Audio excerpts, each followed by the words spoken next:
कभी आपके मन में ये सवाल आता है कि ma'am yesterday my wisdom tooth was all okay, आज अचानक से इतना intense pain, sharp pain क्यों हो रहा है? Hi, this is Dr. Madhurima, your dentist, helping you to smile better with the real dental facts. तो आज के वीडियो में we will be discussing the main reasons behind this intense and the sharp pain of your wisdom tooth. आइए जानते हैं wisdom tooth क्या होता है. So wisdom tooth is the last tooth of your oral cavity, which in the dental terms we called as the third molar.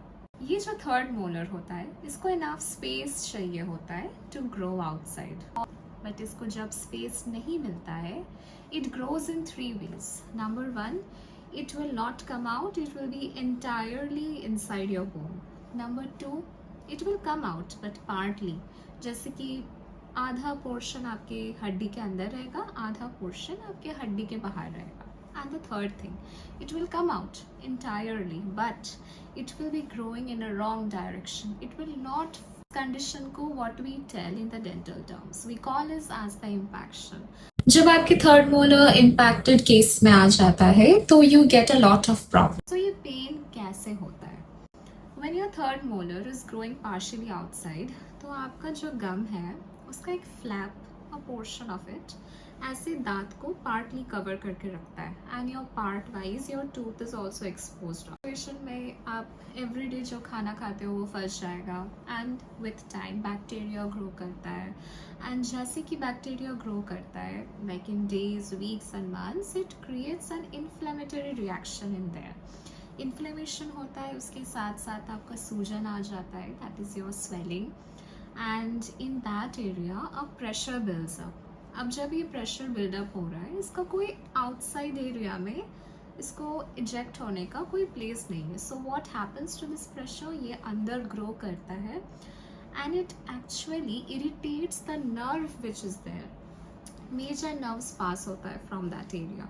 सो जब ये nerve को irritate करता है आपको एक इंटेंस शार्प पेन आता है. आपको कुछ साइंस एंड सिम्टम्स भी देखने को मिलेगा, जैसे कि जो ये शार्प इंटेंस पेन है it may radiate to your throat, to your ear, to your brain. Secondly आपको एक बैड ब्रीथ आएगा, एक बैड टेस्ट आएगा in your oral cavity. Then also you will see swelling in your cheek area. आपको jaw stiffness महसूस हो सकता है, आपको ओपनिंग इन माउथ में डिफ़िकल्टी हो सकता है. आपका बैक्टीरिया ग्रो हो रहा है इन दैट एरिया, तो उसके वजह से वहाँ पे इन्फेक्शन हो रहा है, इन्फ्लेमेशन हो रहा है, रेडनेस हो रहा है, स्वेलिंग हो रहा है. So this condition is termed as the pericoronitis. जब ये सारे symptoms and signs you can observe, so what you should do in that time, you should always go and visit the dentist which is present nearby to your home. को examine करते हैं and then we give you a treatment planning. So the treatment planning में हम लोग या तो आपको medications देंगे, antibiotics and painkiller, या तो we will go for a intense professional cleaning in that area. अगर कोई pus build up हुआ है तो वो pus ताकि eject out हो जाए and you get a lot of relief from the pain. और एक केस होता है जिसमें हम लोग उसको एक्सट्रैक्शन करते हैं. अगर आप एक्सट्रैक्शन नहीं कराएंगे तो that infection will never stop. It will grow and it will penetrate in your jaw bones and your near by healthy tooth. It will affect them, जिसकी वजह से आपको और भी दिक्कतें आ सकता है. एक्सट्रैक्शन 2 टाइप्स का होता है. एक होता है नॉर्मल एक्सट्रैक्शन, एक होता है सर्जिकल एक्सट्रैक्शन. सर्जिकल एक्सट्रैक्शन में we give a L-shaped incision to that area, but it is not a very major big surgical procedure if you think. No, it is entirely a painless procedure. Normal extraction भी आपका painless में होता है and surgical भी आपका painless procedure में ही होता है.